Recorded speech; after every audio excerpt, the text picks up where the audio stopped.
Assalamualaikum warahmatullahi wabarakatuh. Waalaikumsalam warahmatullahi wabarakatuh. Bismillahirrahmanirrahim. Alhamdulillahirabbil alamin. Assalatu wassalamu asrafil anbiya'i wal mursalin sayyidina Muhammadin wa ala alihi wa sahbihi ajmain. Rabbil shrah sadri wa yassir li amri wa hlul 'uqdatam min lisani yafqahu qawli.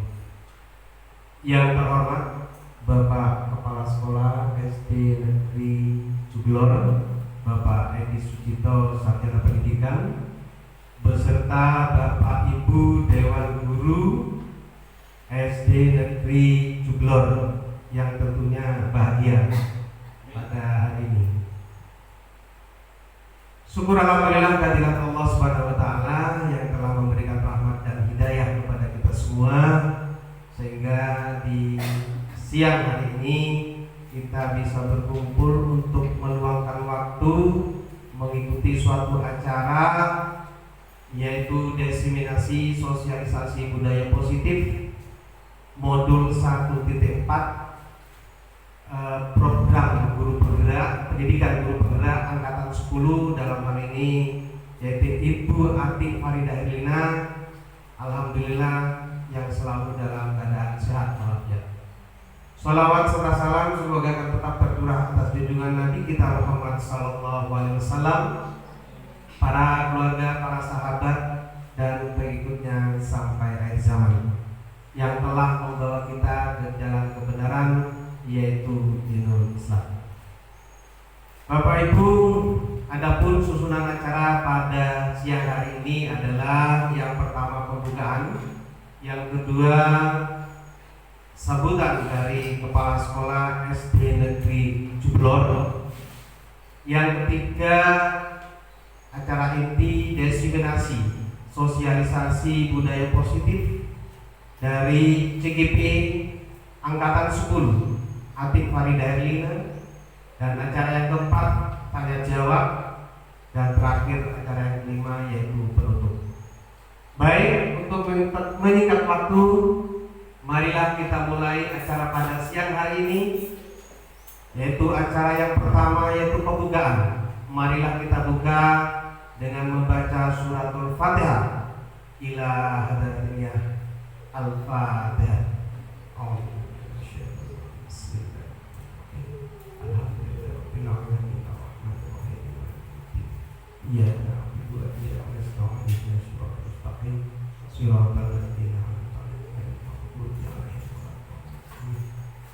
Terima kasih untuk acara yang pertama. Berikutnya acara yang kedua, yaitu sambutan dari Bapak Kepala Sekolah Bapak Edi Sucipto Sarjana Pendidikan SD Negeri Juglor. Kepada beliau kami persilakan.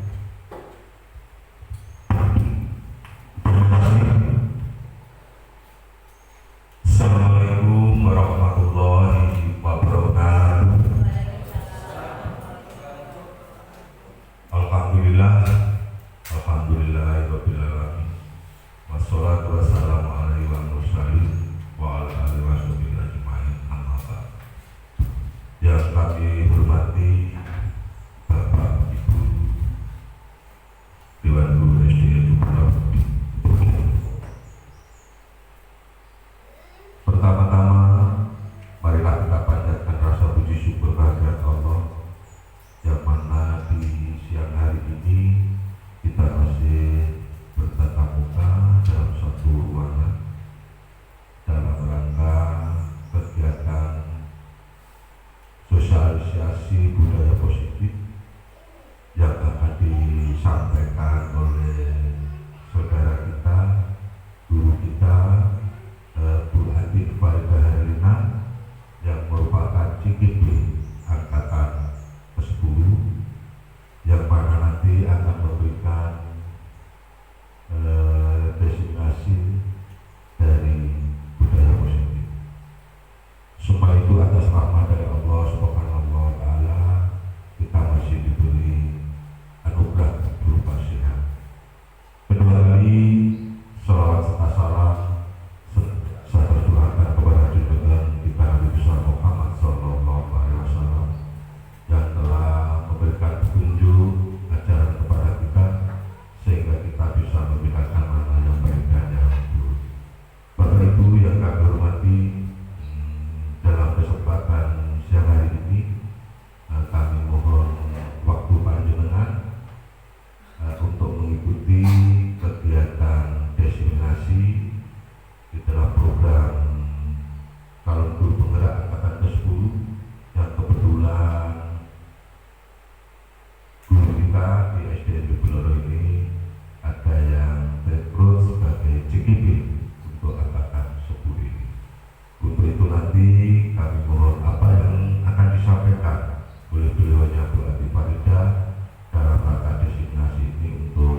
Wassalamualaikum warahmatullahi wabarakatuh.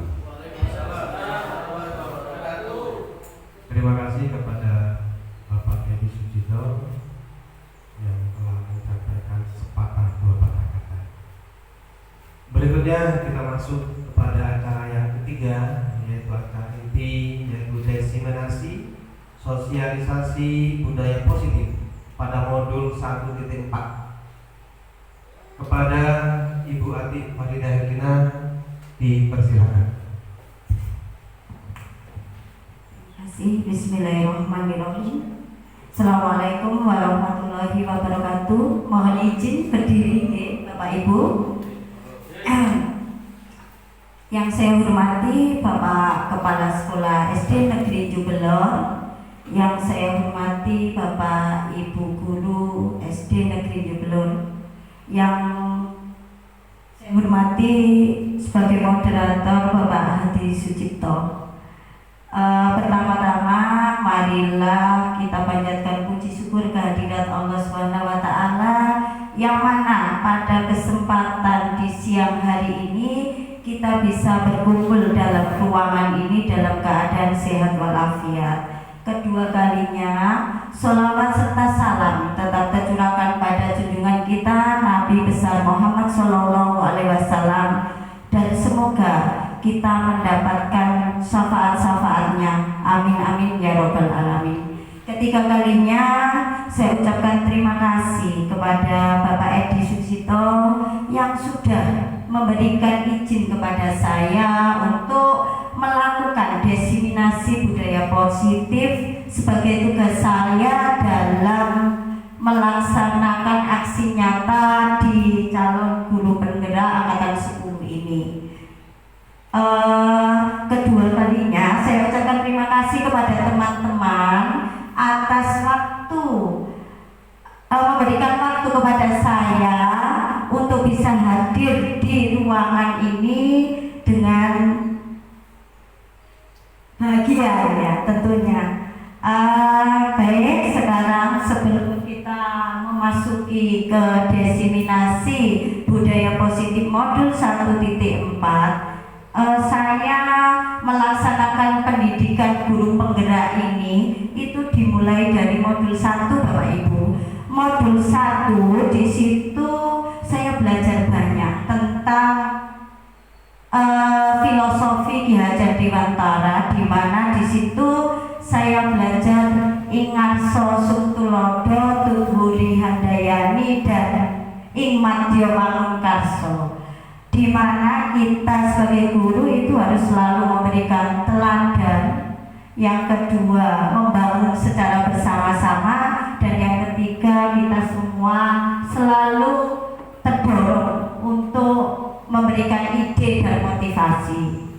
Terus kemudian saya juga mempelajari tentang nilai dan peran guru penggerak, di mana peran guru penggerak saya mengangkatnya itu pada pemilahan sampah, Bapak Ibu.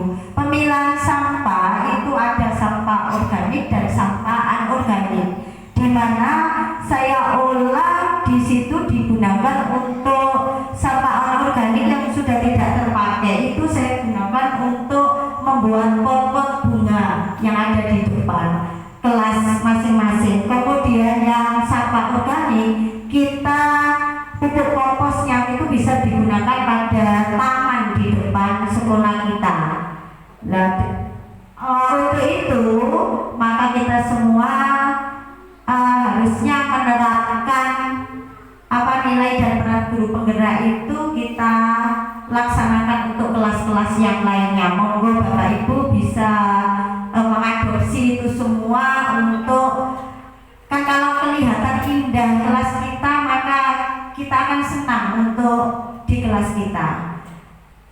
Yang ketiga, kemarin saya juga sudah merumuskan visi yang kita sudah diskusikan bersama-sama. Kemarin itu sudah terjadinya visi atau terwujudnya suatu visi, yaitu profil pelajar Pancasila, di mana kurikulum Merdeka itu menerapkan atau mewujudkan siswa yang mempunyai profil pelajar Pancasila. Baik, Sebelum kita masuk ke sosialisasinya, saya itu sebelumnya membuat rancangan aksi nyata ini, yaitu karena dilatar belakangi yang pertama belum tercapainya budaya positif di sekolah secara menyeluruh. Karena kita budaya positif di sekolah kita itu belum terlaksana secara menyeluruh. Kemudian yang kedua, murid tidak suka peraturan karena selama ini jika mereka melakukan pelanggaran maka akan mendapatkan hukuman dan cenderung akan mempermalukan dirinya. Biasanya dengan adanya peraturan itu, adanya pelanggaran itu akan mempermalukan dirinya.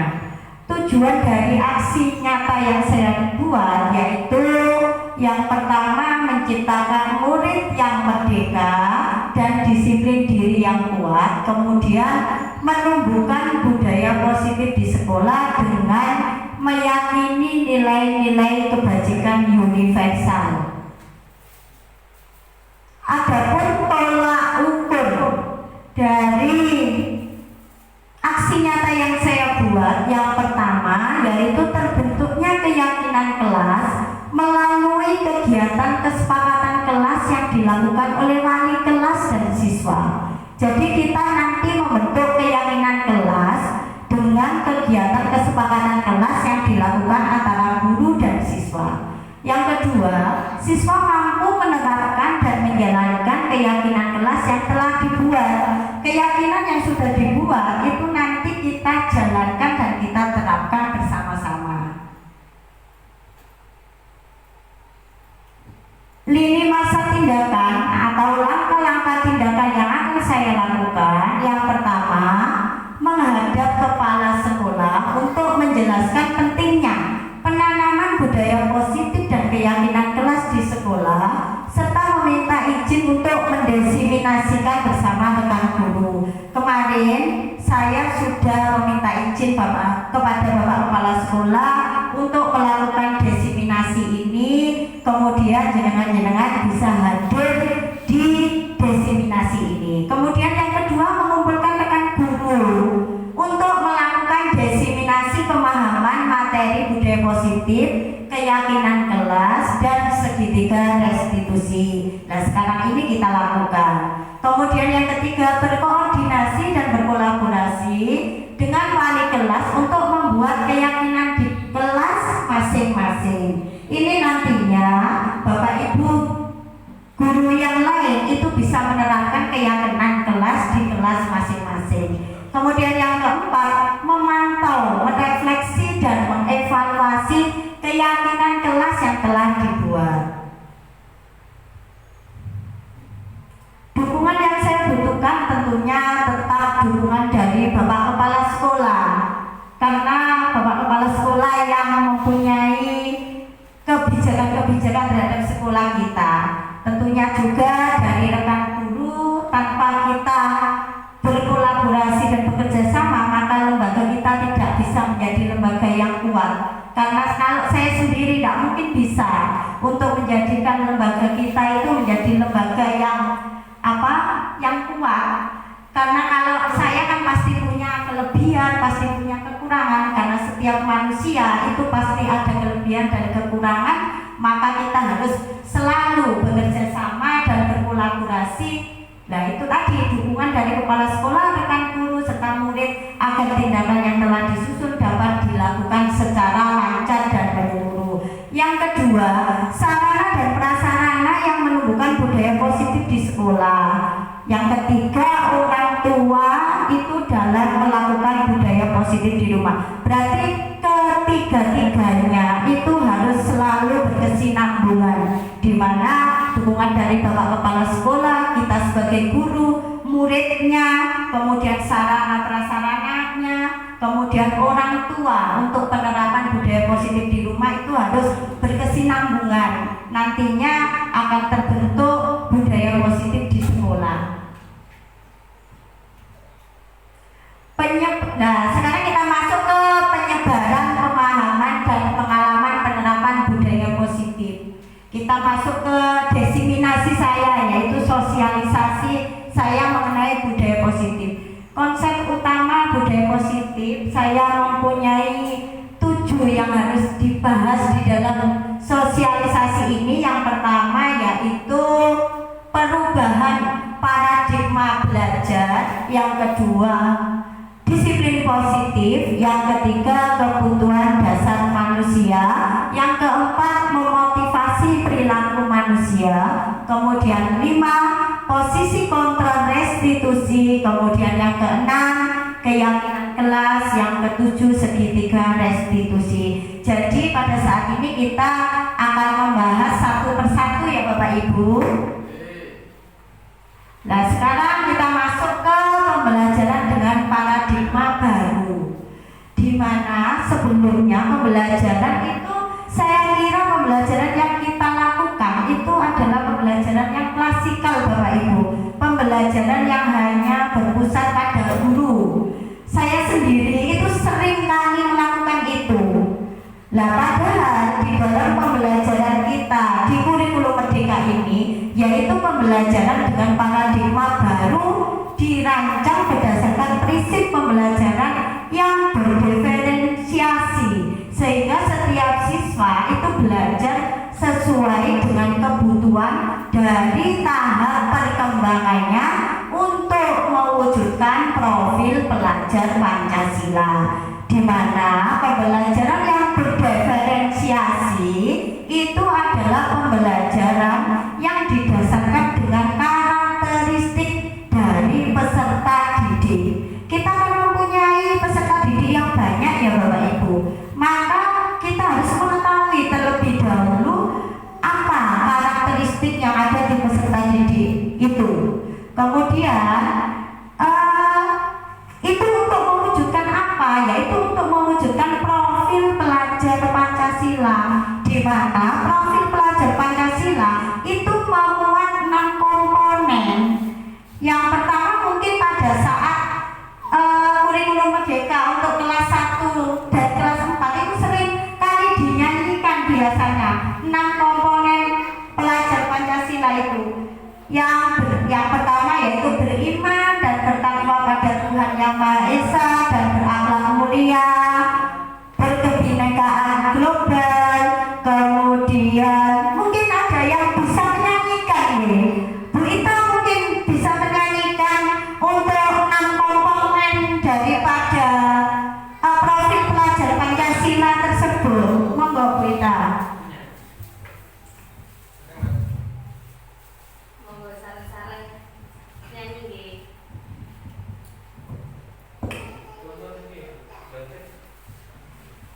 Monggo sareng-sareng.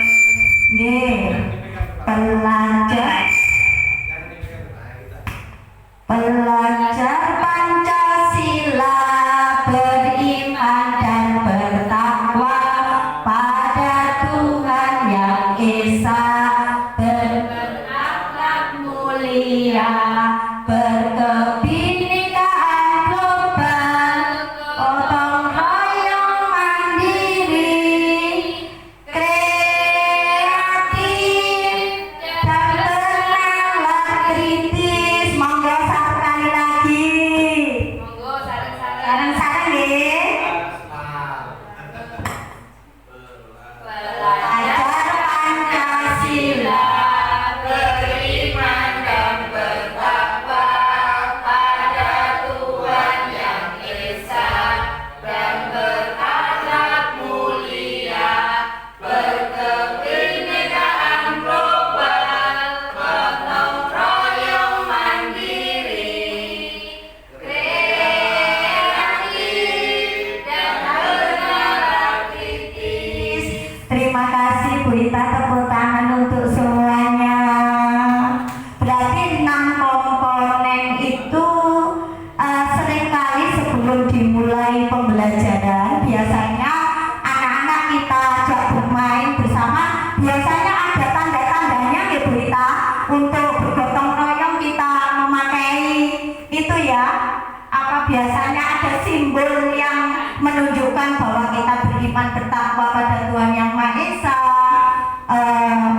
berakhlak mulia, berkebinekaan global, mandiri, kreatif, gotong royong, dan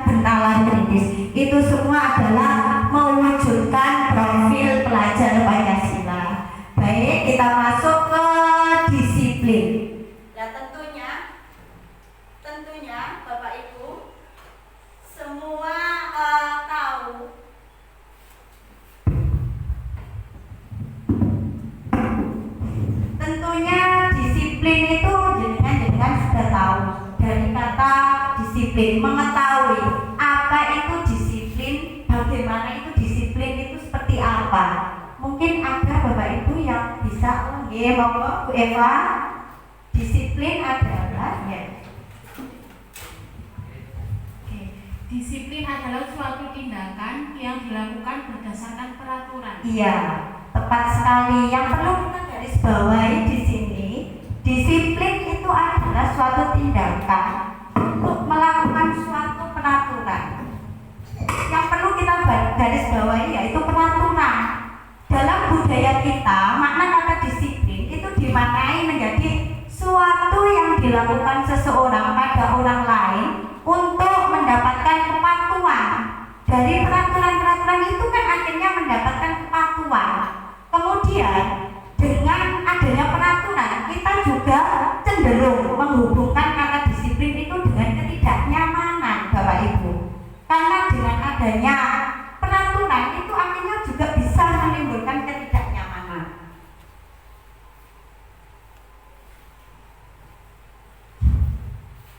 Disiplin sebagai pendidik, tujuan kita adalah menciptakan anak-anak yang memiliki disiplin diri sehingga mereka bisa berperilaku dengan mengacu pada nilai-nilai kebajikan.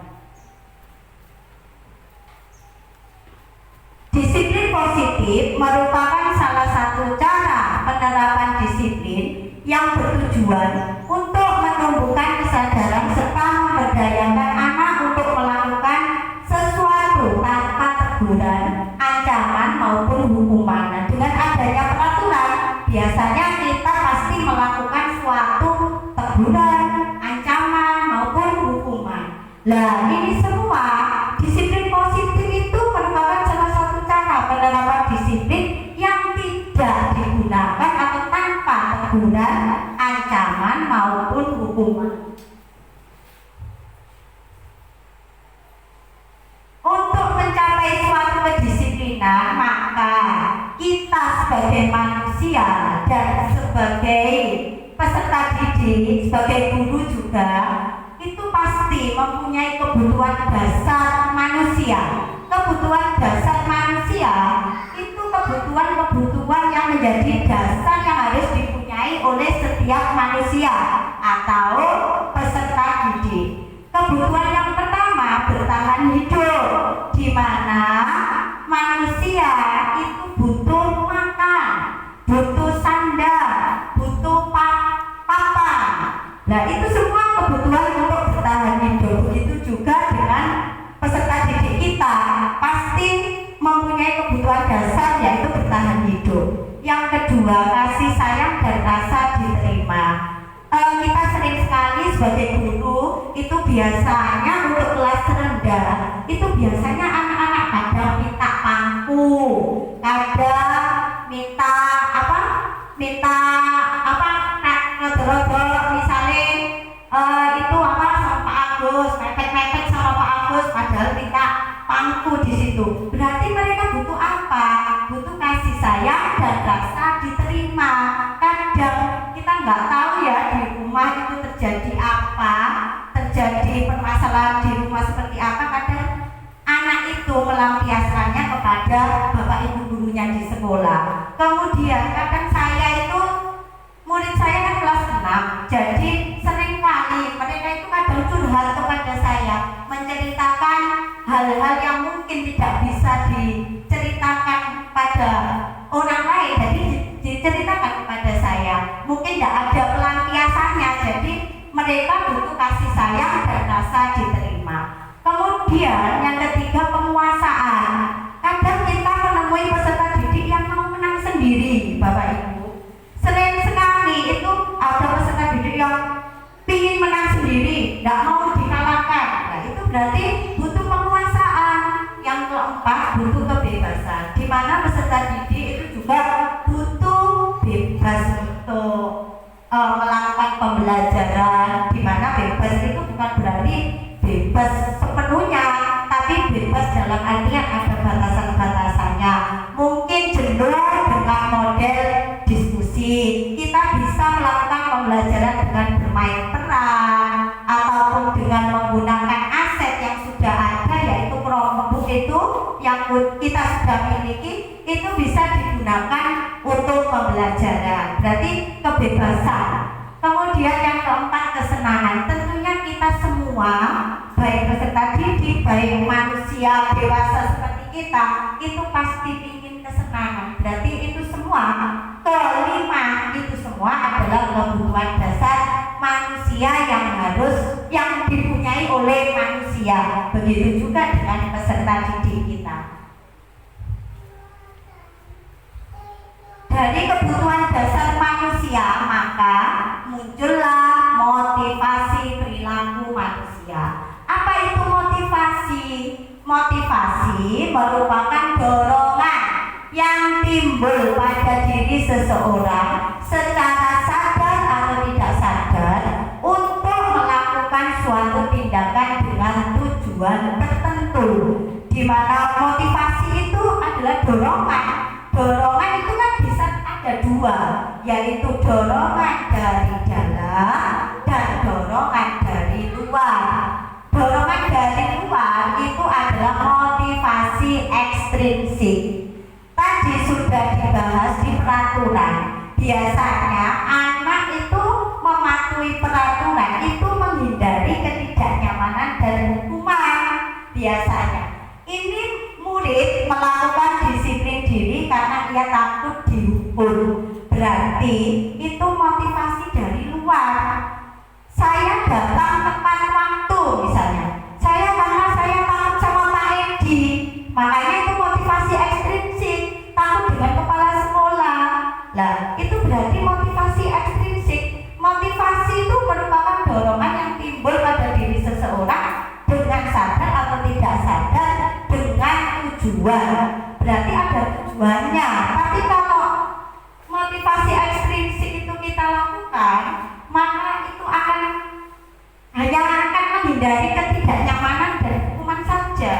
Kemudian karena mendapatkan imbalan atau penghargaan dari orang lain. Misalnya ada murid yang ingin mendapatkan imbalan, saya harus bisa ini. Lah karena saya ingin mendapatkan imbalan atau penghargaan dari orang lain, maka mendapatkan imbalan atau penghargaan dari orang lain, murid itu melakukan disiplin diri karena ia ingin mendapatkan imbalan. Ini juga termasuk motivasi ekstrinsik. Nah, kalau menghargai nilai-nilai kebajikan diri sendiri, menghargai nilai-nilai kebajikan diri sendiri, murid melakukan disiplin diri karena sadar akan nilai kebajikan dirinya, ini merupakan motivasi intrinsik. Berarti lebih bagus yang mana? Motivasi intrinsik apa motivasi ekstrinsik? Intrinsik, karena ini hanya berasal dari dalam dirinya, bukan dari luar. Bukan karena saya ingin mendapatkan hukuman, bukan saya ingin mendapatkan imbalan, tapi muncul dari dalam kesadaran dirinya. Begitu juga kita sebagai guru harusnya itu mempunyai motivasi intrinsik yang nantinya akan menghasilkan jangka panjangnya itu akan enak. Karena kalau motivasi ekstrinsik itu hanya berlakunya pada jangka pendek, Bapak Ibu. Berarti motivasi yang harus kita terapkan yaitu motivasi intrinsik dari perilaku manusia itu. Sekarang kalau konsep disiplin dengan identitas gagal, di mana ini adalah dengan adanya hukuman, itu pasti menyakitkan. Karena kalau kita misalnya menghukum siswa, itu pasti menyakitkan. Yang kedua, itu juga menimbulkan tidak nyaman, Bapak Ibu. Yang ketiga, kadang murid takut, kemudian memaksa murid menyembunyikan kesalahan, muridnya menjadi rendah diri. Kemudian penghargaan itu juga tidak efektif saya kira. Karena yang pertama itu merusak hubungan atau sifat iri. Kemudian mematikan kreativitas, di mana anak yang selalu mendapatkan penghargaan, aku koyong oleh penghargaan bu guru. Jadi saya tidak bisa, padahal di anak itu pasti mempunyai kreativitas banyak, kreativitas yang kita diusulkan. Kemudian menghukum dengan sistem ranking. Untuk kurikulum Merdeka sekarang, saya kira sudah tidak ada sistem ranking yang kita gunakan.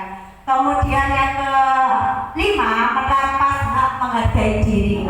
Dari hukuman dan penghargaan itu, konsep disiplin itu bisa menghasilkan identitas yang gagal. Kemudian konsep disiplin dengan identitas sukses ini adalah adanya konsekuensi di mana penguatan jangka pendek perlu adanya monitoring yang berkelanjutan, stimulus atau respon, murid menghormati peraturan, kemudian kehilangan waktu untuk merenungi kesalahan. Yang paling menghasilkan identitas sukses yaitu restitusi. Murid bertanggung jawab untuk perilakunya, fokus pada pemecahan masalah jangka panjang, murid menghormati dirinya dan orang lain, kemudian teori kontrol atau dirinya memegang kontrol, murid bersemangat memperbaiki kesalahan, di mana konsekuensi dan restitusi ini akan menghasilkan identitas sukses, karena di sini penerapan disiplin positif sudah diterapkan di konsekuensi dan restitusi. Adapun perbedaan daripada hukuman, konsekuensi dan restitusi. Pada kasus mencontek saat ulangan ada hukuman, guru menghukum siswa tersebut hormat bendera selama 10 menit. Guru marah dan menjadi murid takut. Konsekuensinya, guru memberikan konsekuensi untuk mengerjakan soal ulangan saat istirahat atau dikerjakan sebanyak 3 kali lipat. Guru tegas dan siswa menghormati peraturan. Ini konsekuensi dan hukuman itu akan menghasilkan identitas. Hukuman itu akan menghasilkan identitas gagal, di mana hukuman itu pasti menyakitkan, pasti menimbulkan ketidaknyamanan, dan pasti akan mempermalukan dirinya biasanya. Untuk konsekuensi dan restitusi itu biasanya kita masih bisa untuk menerapkannya. Restitusi sendiri yaitu guru menanyakan keyakinan kelas atau dirinya dan membantu siswa menyelesaikan masalahnya. Kemudian guru terbuka dan siswa menghormati dirinya dan orang lain sama-sama. Di situ keyakinan kelas sudah terbentuk untuk menyelesaikan masalah siswa. Kemudian guru dan siswa saling menghormati antara satu dengan yang lainnya. Nah, ini ada 5 posisi kontrol Bapak Ibu, 5 posisi kontrol yang sebagai guru kita pasti harusnya tahu 5 posisi kontrol yang kita laksanakan, yaitu kita bisa menjadi penghukum, kita bisa membuat rasa bersalah sebagai teman, sebagai pemantau, dan sebagai manajer. Ada kasus, ini saya contoh kasus, siswa tidak memakai atribut lengkap pada saat upacara bendera. Nah, di dalam posisi kontrol sebagai seorang penghukum, patuhi aturan sekolah lalu berdiri di depan barisan. Nah, ini berarti guru menghukum siswa yang tidak memakai atribut lengkap saat upacara bendera. Nah, ini kemudian membuat rasa bersalah. Beberapa kali Bu Guru harus memberitahu kamu, Bu Guru kecewa sama kamu, kan berarti membuat anak itu kecewa, bersalah. Apa yang dilakukan itu membuat dia bersalah. Kemudian kalau kita sebagai teman, ayolah yang tertib buat Bu Guru bangga. Kali ini tidak apa-apa kamu salah, berarti salahnya tidak apa-apa, tapi membuat Bu Guru bangga sebagai teman. Kemudian sebagai pemantau, kamu sudah melanggar apa peraturan dan konsekuensinya. Berarti kalau sudah melanggar, harus ada konsekuensi yang harus dilaksanakan. Kalau sebagai manajer Bapak Ibu, apa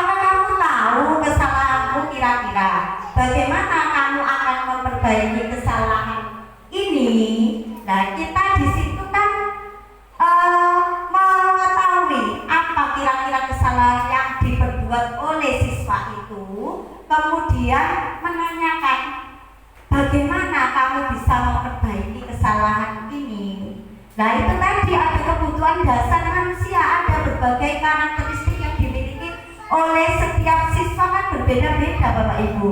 Makanya posisi kontrol sebagai penghukum, membuat rasa bersalah, sebagai teman ini saya kira untuk penerapan di sekolah kita itu jangan menjadi seorang penghukum, pembuat rasa bersalah sebagai teman. Mestinya kita selalu menggunakan sebagai pemantau dan manajer.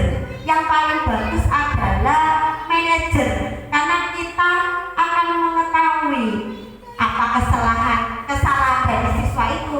Kita tidak langsung mengejar, oh itu mau salah karena kamu tidak memakai atribut. Nah itu kalau peraturan kan seperti itu, menimbulkan ketidaknyamanan, menimbulkan rasa bersalah. Nah itu tadi berarti 5 posisi kontrol yang kita harus terapkan, yaitu posisi kontrol manajer. Kita menanyakan terlebih dahulu apa kesalahan anak itu, bagaimana memperbaiki kesalahan itu, kita tanyakan ada alasannya. Itu nanti saya jelaskan di segitiga restitusi Bapak Ibu. Penghukum, rasa bersalah, teman, pemantau, dan manajer. Yang harusnya kita sering melakukan itu sebagai pemantau dan manajer. Tapi saya kira untuk sekolah kita ya juga menerapkan penghukum ya Bapak Ibu.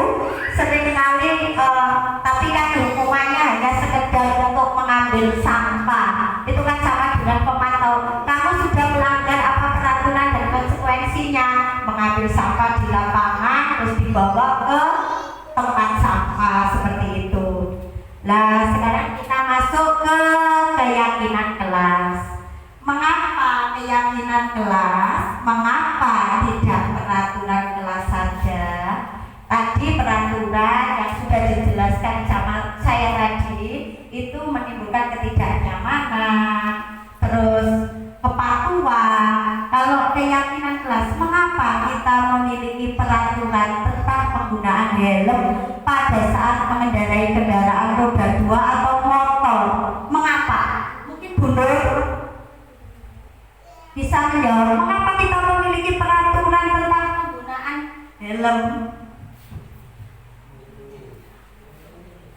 Baik Bu Ati, menurut saya karena untuk menjaga keamanan kita di jalan. Oh ya, tepat sekali. Berarti Bu Nur ini menggunakan motivasi apa ya kira-kira Bapak Ibu?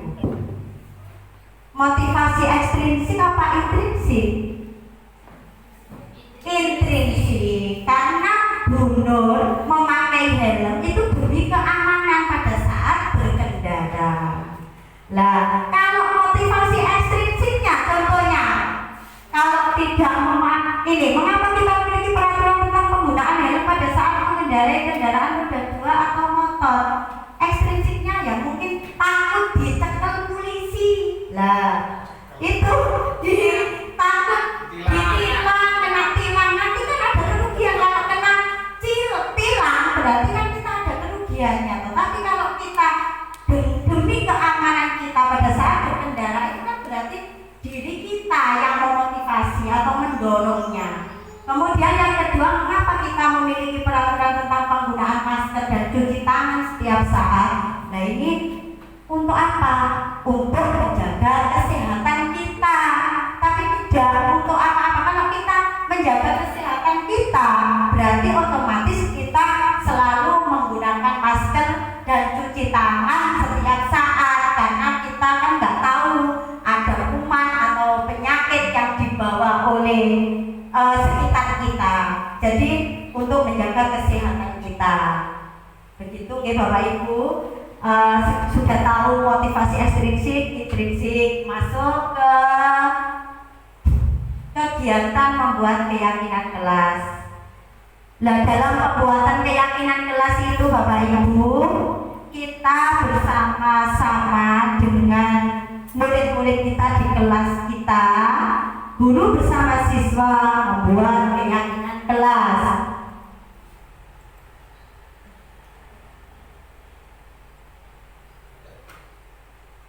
Membuat keyakinan kelas kita ya ini berdiskusi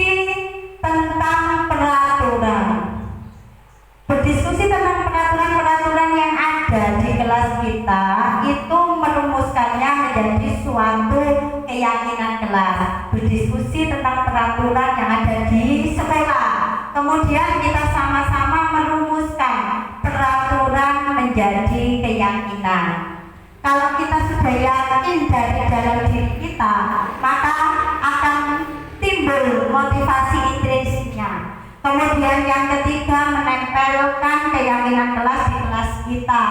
Nah, kemarin saya sudah mencoba di kelas saya itu membuat keyakinan kelas yang sudah termuat saya taruh biar tahu di anak-anak, itu saya tempelkan di sini keyakinan kelas 6. Di situ semua mengenai kesepakatan daripada kelas 6 itu ingin seperti apa, akhirnya terbentuk suatu keyakinan kelas.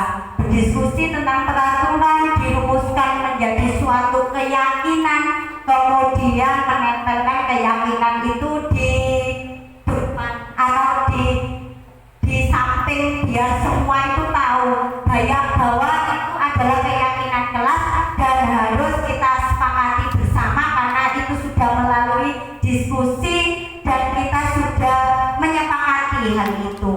Jadi kita tidak boleh melanggar keyakinan kelas yang sudah kita sepakati. Saya juga sudah melihat di kelasnya Bu Ita karena beliaunya sudah lulus dari PGP ya, terus melaksanakan itu sebelum memulai pembelajaran. Monggo Bapak Ibu yang lainnya, monggo dibuat keyakinan kelas, tidak ditempelkan tata tertib sekolah.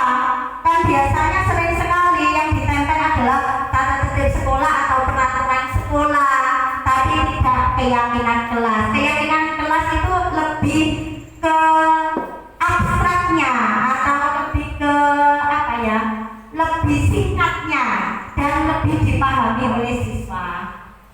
Lanjut. Nah, di sini keyakinan kelas yang sudah saya buat disiplin waktu. Kalau di tata tertib biasanya datang 15 menit sebelum dimulai pembelajaran. Nah, di situ kan ada peraturan, makanya kita buat disiplin waktu, berarti datang tepat waktu. Kadang kita bisa menggunakan di kelas rendah itu biasanya dengan jarum jam yang nanti dikasih nama anak-anaknya, nanti datangnya kan kita bisa mengontrol dari situ Bapak Ibu. Datangnya nanti mungkin ada yang setengah 7, jam 7 kurang 5. Yang penting kan datang disiplin waktu, jadi datang tepat waktu jam 7 pagi. Kemudian yang kedua, belajar dengan antusias, semangat dan percaya diri. Kemudian saling menjaga kebersihan dan keindahan. Apapun dari kebersihan, setiap kali kalau sudah melakukan apapun, sampah-sampah tolong ditaruh di tempat sampah. Kemudian saling menghormati bersama, saling membantu dan bekerja sama, menghargai guru dan teman yang sedang berbicara, selalu menerapkan 5S: senyum, salam, sapa, sopan, santun. Kemudian gemar membaca dan menulis sebagai budaya literasi, di mana kita setiap kelas sudah ada sudut baca Bapak Ibu. Di situ pastinya digunakan untuk membaca dan menulis sebagai budaya literasi. Itu dimasukkan ke dalam keyakinan kelas masing-masing kelas. Bagaimana pembentukan keyakinan kelas? Yang pertama, lebih abstrak dari peraturan. Maksudnya lebih abstrak dari peraturan itu adalah lebih singkat dari peraturan. Kemudian sedikit agar mudah diingat. Diingat oleh siapa? Diingat oleh saya sebagai guru dan siswa yang sudah menyepakatinya bersama. Kemudian berupa pernyataan yang universal, dibuat dalam bentuk positif, kemudian sesuai dengan kondisi kelas di sekolah agar mudah diterapkan. Kemudian yang keenam, melibatkan semua warga kelas atau sekolah. Itu pembentukan keyakinan kelas Bapak Ibu. Nah, kita masuk ke segitiga restitusi. Nah, ini untuk apa segitiga restitusi? Itu adalah untuk menangani adanya berbagai masalah atau kasus yang terjadi pada anak didik kita. Biasanya kita menggunakan segitiga restitusi, di mana segitiga restitusi itu adalah satu, menstabilkan identitas. Kita semua akan melakukan hal yang terbaik yang bisa kita lakukan. Kemudian yang kedua, validasi tindakan yang salah. Kemudian yang ketiga, menanyakan keyakinan. Monggo Bapak Ibu mungkin sama diminum itu suhu-suhuannya biar tidak tegang Bapak Ibu. Nah, segitiga restitusi itu menstabilkan identitas. Menstabilkan identitas, setiap orang pasti pernah melakukan kesalahan. Pasti manusia itu tidak ada yang tidak pernah salah, saya kira. Nah, di situ kita mengetahui kebutuhan dasar daripada peserta didik. Setiap orang pasti pernah melakukan kesalahan. Kamu itu bukan satu-satunya orang yang pernah melakukan kesalahan ini. Nah itu. Kemudian menanyakan keyakinan. Validasi tindakan yang salah. Kamu tentu punya alasan mengapa kamu melakukan hal itu. Kemudian adakah cara yang lebih efektif untuk mendapatkan apa yang kamu butuhkan. Di situ segitiga restitusi itu memvalidasi tindakan itu salah. Kamu tentu punya alasan kenapa kamu melakukan kesalahan itu. Kemudian adakah cara yang lebih efektif. Kamu bisa menyelesaikan itu dengan cara kita kasih caranya, cara untuk menyelesaikan masalah peserta didik itu. Kemudian yang ketiga, menanyakan keyakinan. Apakah itu sesuai dengan keyakinan kelas kita? Apakah itu sesuai dengan kesepakatan yang sudah kita buat? Begitu Bapak Ibu. Untuk menyelesaikan suatu permasalahan kita menggunakan segitiga restitusi itu. Yang pertama, menstabilkan identitas, validasi tindakan yang salah. Yang ketiga, menanyakan keyakinan. Nah, contoh ini yang kemarin saya terapkan di segitiga restitusi yang sudah saya terapkan di kelas saya, di mana Jovita itu, entar Pak Adi jangan dibuka dulu ya. Jovita itu dia melakukan mencontek ulangannya Aurel, terus terjadi oyo-oyoan naskah ulangan, kemudian dia juga bertengkar. Nah ini saya menerapkan segitiga restitusi yang ada di video itu, monggo jangan bersani.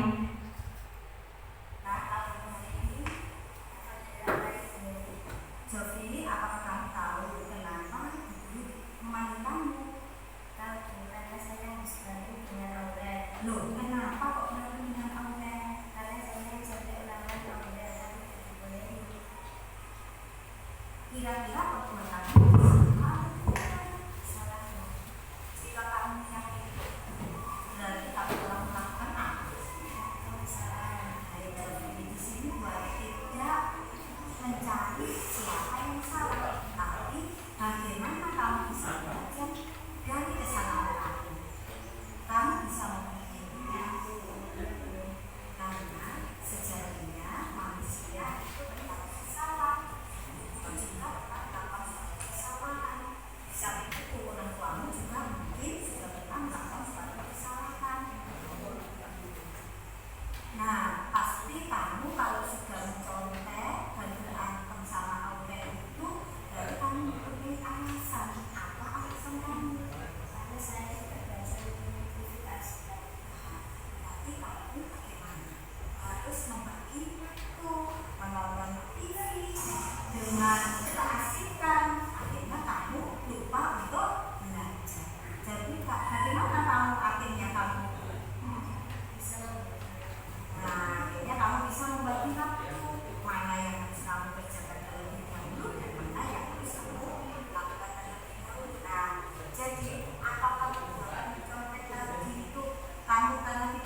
mengajarkan ulangan dengan jujur, dengan bertanggung jawab. Kamu belajarnya juga harus belajar dengan tekun. Baik, sekarang kamu boleh ke tempat duduknya. Silakan dikerjakan ulangan. Nah, di situ Bapak Ibu saya menerapkan segitiga restitusi yang saya gunakan pada Jovita. Jovita mencontek, kemudian saya menstabilkan identitas, kemudian memvalidasi tindakan yang salah, kemudian yang ketiga menanyakan keyakinan. Di situ segitiga restitusi sudah saya terapkan di kelas saya.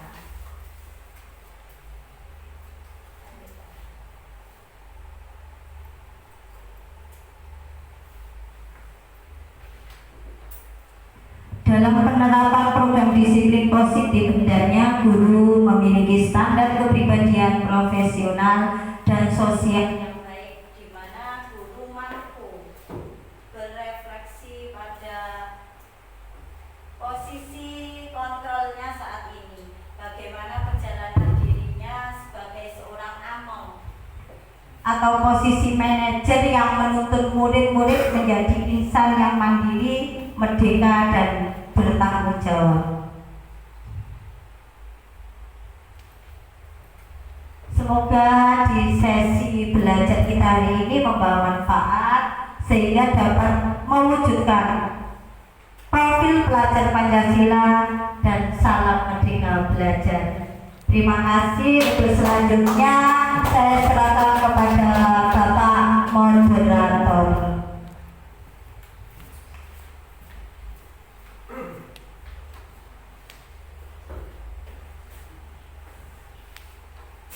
Oke, terima kasih kepada Bu Atik Faridah Herlina yang telah mensosialisasikan tentang modul 1.4 yaitu budaya positif kepada kita semua. Semoga nanti akan menjadi bergerak kita bisa melaksanakan budaya positif di sekolah.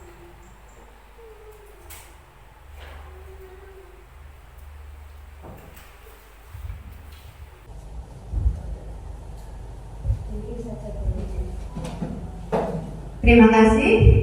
Tadi sudah dijelaskan sama Bu Ati ya tentang konsep disiplin dengan identitas gagal. Nah, yang mau saya tanyakan adalah penghargaan yang dimaksud Bu Ati yang bagaimana yang membuat identitas gagal? Monggo, Bu Nur, halo Bu Ati, untuk langsung bisa menjawab, menanggapi apa yang menjadi ganjalan di Bu Nur, mungkin masih belum. Oke, satu dulu ya. Terima kasih Bu Nur atas pertanyaan. Pertanyaan yang ditanyakan oleh Bu Nur, di mana penghargaan yang dimaksud oleh saya tadi, yaitu penghargaan itu bisa menghasilkan identitas gagal. Terima kasih ya Bu Nur atas pertanyaannya. Saya kira penghargaan yang kita berikan untuk menghasilkan identitas gagal itu biasanya berupa barang dulu, barang atau uang biasanya. Biasanya barang itu akan menghasilkan anak-anak yang terkiri, ada rasa iri, ada rasa kok bocah ibu terus saya sekolah. Nah seperti itu. Tapi kalau saya kira penghargaan itu ada yang sifatnya verbal betul, di mana penghargaan yang kita berikan itu ada yang bagus sekali anak-anak, terima kasih anak-anak, hebat sekali kamu. Nah itu semua saya kira masih bisa kita gunakan untuk penghargaan. Penghargaan itu kan ada dua, ada penghargaan verbal berupa kata-kata dari seorang guru kepada peserta didik, kemudian yang kedua biasanya dikasih uang. Ada kan yang biasa kita kadang-kadang lakukan itu, kadang kita membawa uang, membawa permen dan lain-lain. Nah itu bisa menghasilkan identitas yang gagal karena bisa menimbulkan anak yang lainnya iri ya, anak-anak itu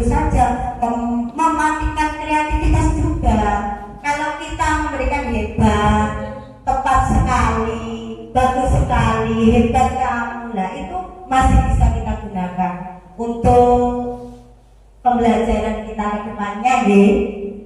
Oke, terima kasih Mbak. Bagaimana Bu Nur, masih ada lagi? Oke, yang kedua. Ada lagi Bu Nur, monggo Bu Nur. Pak Borong. Baik, sambil duduk saja ya Pak Adi ya. Ya. Oke, lagi Bu Adi. Tadi kan jenengan juga sudah menjelaskan tentang keyakinan kelas. Nah, apa yang harus dilakukan apabila ada siswa yang melanggar peraturan atau kesepakatan kelas apabila melakukan pelanggaran di luar keyakinan kelas? Mohon penjelasannya Bu Adi. Terima kasih Bu Nur. Sangat bagus sekali ya. Tadi saya membuat keyakinan kelas, tapi Bu Nur ini ternyata teliti. Di segitiga restitusi yang saya buat itu belum saya masukkan ke keyakinan kelas yang sudah ada. Karena apa? Karena keyakinan kelas itu sebelum ada pelanggaran, Bapak Ibu. Lah berarti kita harus mengaji ulang keyakinan kelas yang sudah saya buat. Di mana kita mengkajinya yaitu melakukan diskusi kembali apakah pelanggaran itu memang benar-benar pelanggaran, kemudian kita sepakati bersama itu benar-benar pelanggaran, kemudian kita sepakati bersama maka kalau mengerjakan ulangan harus jujur dan mandiri. Nah berarti kata-kata jujur dan mandiri pada saat mengerjakan ulangan itu kita masukkan ke keyakinan kelas, tapi tetap kita mengadakan kesepakatan kelas secara bersama-sama antara guru dan siswa. Begitu Bu Nur. Mungkin ada pertanyaan yang lainnya, monggo. Sambung Bu Nur. Bersambung lagi Bu. Bersambung. Lanjut lagi Bu Nur. Oke. Kok keluarga Bu Nur? Berarti antusias sekali Bu Nur. Maaf ya Bu Adi ya, bersambung lagi ya. Karena biar saya lebih jelas Pak Adi. Baik ya. Tadi kan juga sudah Ibu jelaskan tentang segitiga restitusi. Oke. Nah, restitusi itu kan menciptakan memperbaiki kesalahan mereka terus menerus. Kadang-kadang siswa akan khususnya terulang terus menerus. Nah, yang saya ingin tanyakan ya Bu Adi, bagaimana penerapan segitiga restitusi itu? Untuk penerapan segitiga restitusi apabila kasus itu terjadi terus menerus, tidak intinya ya kita kembali lagi kepada figur seorang guru. Tentunya kita harus selalu sabar menghadapi anak-anak. Kalau kasus itu terus menerus terjadi, ya kita lakukan lagi segitiga restitusi selanjutnya. Kita kan sebagai guru harus menuntun siswa itu menjadi bisa dan siswa itu menjadi sukses itu dari adanya pembelajaran itu. Kita harus selalu sabar untuk menghadapi siswa, menuntun siswa menjadi bisa sampai berubah. Kita tentunya kan sebagai seorang guru harusnya kan mempunyai kesabaran yang tingkat tinggi Bu Nur. Kita tidak boleh langsung putus asa. Kok arek-arek kuwe sing nglakoni kasus saya. Kasus itu kan kita tanyakan dulu, nah itu tadi menstabilkan identitas, menanyakan memvalidasi tindakan yang salah, kemudian menanyakan keyakinan. Nah itu semua kita ulang kembali. Ya kita tidak intinya yang pertama ya sabar. Sebagai seorang guru itu harus selalu bersabar untuk menuntun muridnya. Tentunya kan sebagai seorang guru harusnya kan mempunyai kesabaran yang tingkat tinggi Bu Nur. Kita tidak boleh langsung putus asa. Kok arek-arek kuwe sing nglakoni kasus saya. Kasus itu kan kita tanyakan dulu. Nah itu tadi menstabilkan identitas, menanyakan memvalidasi tindakan yang salah, kemudian menanyakan keyakinan. Nah itu semua kita ulang kembali. Ya kita tidak intinya yang pertama ya sabar. Sebagai seorang guru itu harus selalu bersabar untuk menuntun muridnya menjadi bisa. Mungkin ada tanggapan yang lainnya sudah cukup. Oh cukup. Terima kasih ya Bu Nur. Mungkin ada tanggapan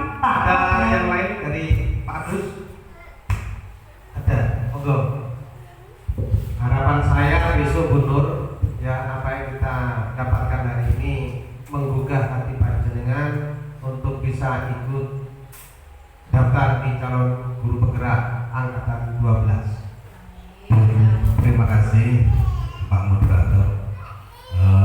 Terima kasih Bu Wati selaku calon DPD angkatan 10. Mungkin hanya saya menanggapi tentang apa yang didiskriminasikan dengan budaya positif. Saya mengucapkan banyak-banyak terima kasih Bu Wati karena paparan yang panjenengan berikan ini sebagai motivasi kami sebagai guru-guru di sekolah ini untuk bisa menambah wawasan kami sebagai guru, yang mana dulu ada aturan sekarang ada keyakinan, sehingga itu sebuah aturan yang disepakati bersama dan konsekuensinya juga harus dilaksanakan sesuai yang disepakati bersama. Yang kedua, dengan diskriminasi ini juga saya berterima kasih sehingga kami juga mengerti bagaimana menjadikan budaya positif di sekolah kita ini semakin bertambah baik, yang mana anak-anak ini memahami tentang kesalahan sehingga kedisiplinan di dalam sekolah baik di kelas maupun di luar kelas ini tetap terjaga sehingga guru, murid mempunyai masing-masing tanggung jawab. Terima kasih. Assalamualaikum warahmatullahi wabarakatuh. Waalaikumsalam warahmatullahi wabarakatuh. Oke, Bapak, Ibu, saya kira luar biasa apa yang disampaikan oleh Pak Agus, di mana mengajak kita untuk membuat lembaga ini menjadi nyaman untuk anak didik kita. Moga berarti mungkin. Ya, terima kasih atas semua tanggapan dan pertanyaan, dan mari bergerak bersama-sama, dan saya minta untuk teman-teman monggo mengikuti guru penggerak angkatan 12 yang nantinya kalau kita sudah semua ikut pendidikan guru penggerak, ya akhirnya kita bisa berkolaborasi bersama untuk memajukan budaya positif yang ada di sekolah kita. Kurang lebihnya saya sebagai pembicara pada sosialisasi budaya positif ini, apabila kurang dan lebihnya saya pribadi minta maaf yang sebesar-besarnya. Wabillahi taufiq wal hidayah. Wassalamualaikum warahmatullahi wabarakatuh.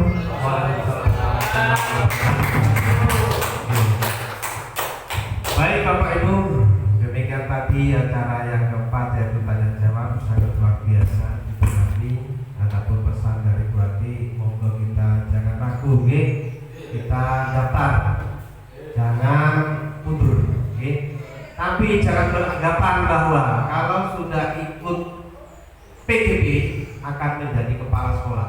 Tidak, dan memang kita akan dicetak ke sana sebagai pemimpin. Namun kalau sudah PGB semua se-Indonesia, sopo gurunya. Baik Bapak Ibu, acara dengan cara sudah selesai. Akhirnya kita masuk pada acara yang kelima, yaitu doa dan penutup. Marilah acara pada hari ini, pada acara diseminasi sosialisasi budaya positif pada modul 1.4 program guru pendidikan guru penggerak angkatan 10. Mari kita berdoa, mudah-mudahan apa yang kita lakukan ini semuanya bisa bermanfaat. Marilah kita berdoa mulai.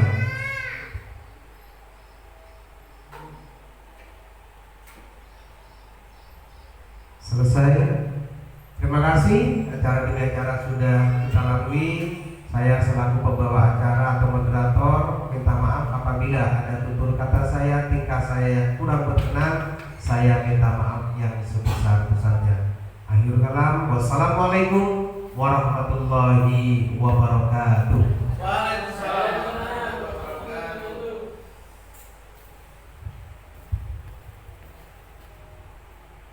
Assalamualaikum warahmatullahi wabarakatuh. Saya sebagai Kepala Sekolah SD Nyublor, Kecamatan Sugih, Kabupaten Lamongan, secara pribadi kami sangat bangga dalam program guru penggerak, yang mana pada lembaga kami ada salah satu guru kami yang sebagai calon guru penggerak angkatan 10. Semoga dengan adanya guru penggerak angkatan 10 ini akan membawa kebaikan di dalam proses belajar mengajar ke depannya. Dan tadi sudah melaksanakan diseminasi tentang budaya positif yang alhamdulillah di dalam proses diseminasi itu bisa berjalan dengan baik dan lancar. Semoga kedepannya bisa membawa kebaikan dan juga membangun budaya positif berkelanjutan di lembaga kami. Untuk mengenai budaya positif perlu dan harus diterapkan terus-menerus. Assalamualaikum warahmatullahi wabarakatuh. Saya Nur Mahmuda, teman sejawatnya Ibu Ati Farida Herlina. Saya sebagai teman sejawatnya merasa bangga dan sangat membantu sekali untuk teman-teman dalam pendidikan di sekolah seterusnya. Masalah tentang disiplin positifnya, tentang keyakinan kelas yang sudah dijelaskan oleh Bu Ati sangat membantu kami untuk lebih meningkatkan kinerja di sekolah kita ini. Terima kasih.